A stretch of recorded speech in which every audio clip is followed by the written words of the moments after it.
So today I'm going to go over the 5 reasons why you still need a real estate agent. Yes, I totally look like I'm going to try and sell you something in this suit, but truth be known, I probably don't know who you are. So take this advice for what it is.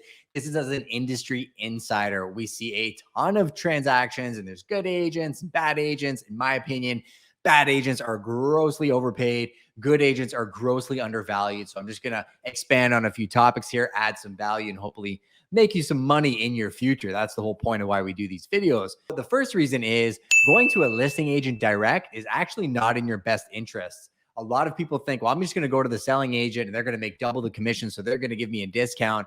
Rarely does it actually work out that way. Quite to the contrary, the selling agent has a fiduciary duty to the seller. So whether that is a builder or a seller they're representing, they have a legal contract written with that seller to get them the best price and conditions. Quite often they're signing up buyers as customers that they don't want to represent clients because they don't want those lines to be blurred. So quite often having your own representative in the negotiation acting in between the parties can put you in a better negotiating position. There's some more intricacies that come with working with a listing agent, and it can be done properly, but you got to be very, very careful about the people that you're working with. And if they're so quick to drop their commission and get a deal done and they don't care about their money or their seller's money, do they really care about yours? I guess that's a question you have to ask yourself. The second reason you want to work with a real estate agent is access. So if they've been working in the industry, have developed a good reputation, have good contacts, quite often they are getting off-market inventory. People are calling them with supply first before it actually hits the MLS,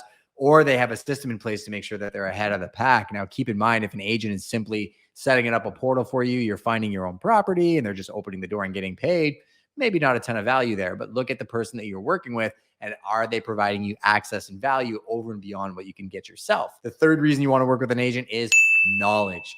I heard something interesting yesterday and it was about a lawyer who got asked a question. And the guy said, well, it's a 14-second answer. Why don't you just tell me? And the lawyer said to him, it took me 20 years and a lot of money to develop the skills and the expertise to answer that question. That's why he values his trade. Real estate's a funny industry where a lot of agents will have a ton of knowledge, but are discounting themselves because of how the public may perceive them.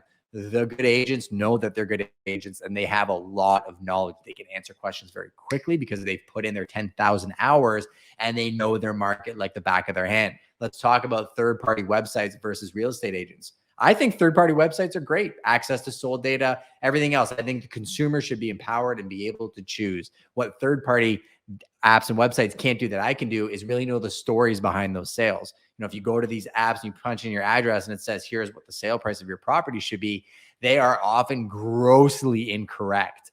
And I can tell you from experience, we can get real good deals done on for sale by owners, and the for sale by owners are selling for way less than they could have on the open market. And on the other side, I've seen buyers go and buy for sale by owners and just get hosed because they're just looking at these apps.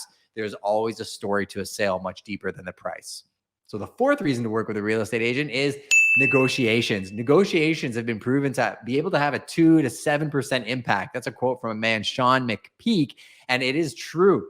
Really, in hearing somebody's voice and just putting in the reps that we have in real estate, I can usually get a really good sense of how often or how far they're willing to lean in negotiation. Our job is to act as consultants.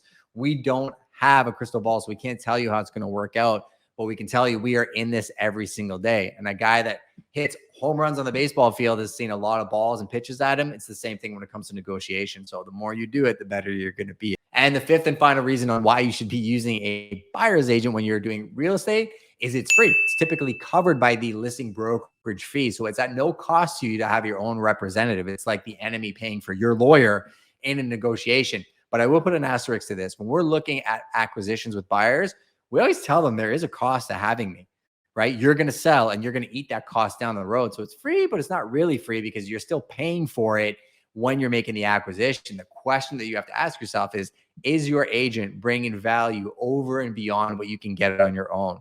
And again, I'll pay for value all day long. I'll pay an agent 10% if he's getting me a 20% deal on a property because it's a win-win. Just how are you thinking about it? I guess that's the question. Let me know if you enjoyed this episode. We'll be putting out more and more in the comments. Let me know what you want to know, what you want to hear, what type of content you enjoy. This channel is for the people, by the people, and we appreciate your time as always.